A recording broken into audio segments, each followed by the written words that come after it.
नमस्कार दोस्तों, आप सभी को डिफेंस पिक के एक और नए वीडियो में स्वागत है। तो आज के वीडियो में हम 4 टॉपिक्स को कवर करेंगे, जिसमें पहला तो रहेगा एमडीएल की तरफ से आए एक स्टेटमेंट स्कॉर्पियन क्लास के सबमरीन्स के एडिशनल ऑर्डर के ऊपर, सेकंड ब्रह्मोस के सेकंड एक्सपोर्ट ऑर्डर के ऊपर, थर्ड आमका के एसपीवी के ऊपर और लास्ट अपडेट रहेगा ड्राई कावेरी के मैन्युफैक्चरिंग के ऊपर। तो वीडियो को लास्ट तक वॉच कीजिए। बात करें इसके पहले अपडेट की, जो आ रहा है एमडीएल यानी मजगांव डॉक लिमिटेड से। तो जैसे कि आप जानते हैं कि एमडीएल द्वारा ही फ्रांस के नेवल ग्रुप के साथ मिलकर इंडियन नेवी के लिए स्कॉर्पियन क्लास के सबमरीन्स को इंडिजीनियसली बनाया गया है, यानी एमडीएल इन 6 सबमरीन्स को इंडिया में ही बनाया है। तो आज एमडीएल की तरफ से एक स्टेटमेंट आया है, जिसमें एमडीएल का कहना है कि अगर इंडियन नेवी इन स्कॉर्पियन क्लास के सबमरीन्स का एक रिपीट ऑर्डर देता है तो एमडीएल इनको सिर्फ 6 साल में ही डिलीवर कर सकता है नेवी को। तो अगर बात करें इन स्कॉर्पियन क्लास के सबमरीन्स की, तो इन्हें इंडिया में कलवरी क्लास के नाम से भी जाना जाता है, जो कि बेसिकली बिलोंग करता है फ्रांस के नेवल ग्रुप से। तो नेवी द्वारा इन सबमरीन्स के 6 यूनिट्स का ऑर्डर दिया गया था, जिसमें से लगभग सबके सभी एमडीएल बना के नेवी को डिलीवर कर चुका है, जिसमें है INS Kalvari, INS Khanderi, INS Vela, INS Vagir, INS Vagsheer और आईएनएस करंज। इन 6 सबमरीन्स को बनाने के लिए एमडीएल को 9 ईयर्स का वक्त लगा है। तो अब एमडीएल का कहना है कि अगर नेवी 6 सबमरीन्स का एक रिपीट ऑर्डर देता है तो यह टाइम अब घट के सिर्फ 6 ईयर्स ही लगेगा।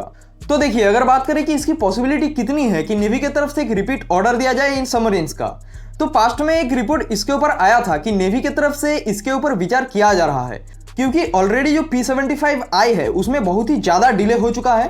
तो नेवी को अपने फ्लीट स्ट्रेंथ को मेंटेन रखने के लिए इन सबमरीन्स की जरूरत है, और यह सेंस भी बनाता है, क्योंकि अगर इस टाइम पे नेवी एक रिपीट ऑर्डर देता है तो ऑलरेडी जो एमडीएल के पास इंफ्रा और मैन पावर है उसको सही तरीके से यूज किया जा सकेगा, और फिलहाल के लिए ये एक फोर्स मल्टीप्लायर का भी काम करेगा। बात करें सेकंड अपडेट की, जो आ रहा है ब्रह्मोस के एक्सपोर्ट के ऊपर से। तो आज इसके ऊपर एक अपडेट निकल के सामने आया है, जिसमें ये बताया जा रहा है कि जल्द ही इंडोनेशिया के साथ ब्रह्मोस सुपरसोनिक क्रूज मिसाइल का जो डील है यह साइन हो सकता है, जो कि लगभग 200 to 350 मिलियन डॉलर्स का एक डील होने जा रहा है। तो अगर ब्रह्मोस की बात करें तो काफी सारे देश इसके ऊपर इंटरेस्टेड हैं, और इसका पहला एक्सपोर्ट सक्सेस भी मिल चुका है फिलीपींस की तरफ से। जनवरी 2022 में फिलीपींस 375 मिलियन डॉलर्स में ब्रह्मोस के 3 बैटरीज को खरीदा है। ऑब्वियसली इसमें मेंटेनेंस और ट्रेनिंग भी इंक्लूडेड है। तो बेसिकली फिलीपींस इसके नेवल वेरिएंट को खरीदा है।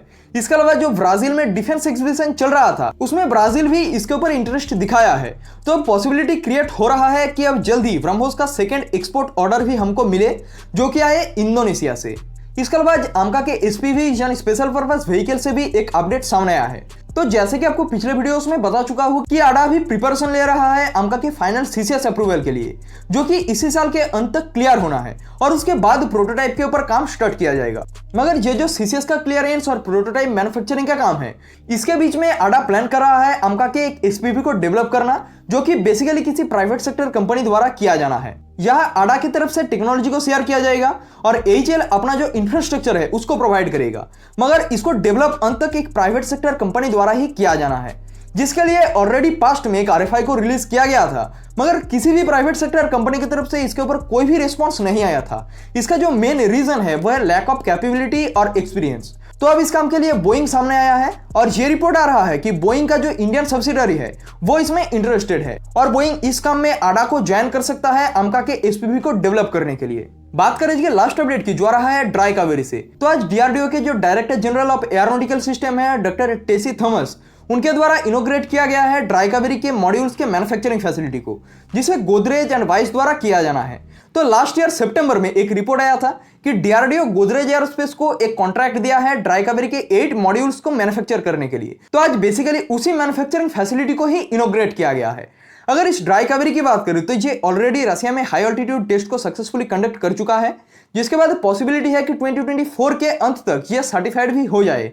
तो अगर इस इंजन को गोदरेज की तरफ से 2023 to 24 में डिलीवर कर दिया जाता है तो यह बाकी के काम में और भी आसानी रहेगा, क्योंकि इसे इंडिया के घातक यूसीएवी में इंटीग्रेट किया जाना है, जिसका काम भी पैरेलल में काफी तेजी से चल रहा है।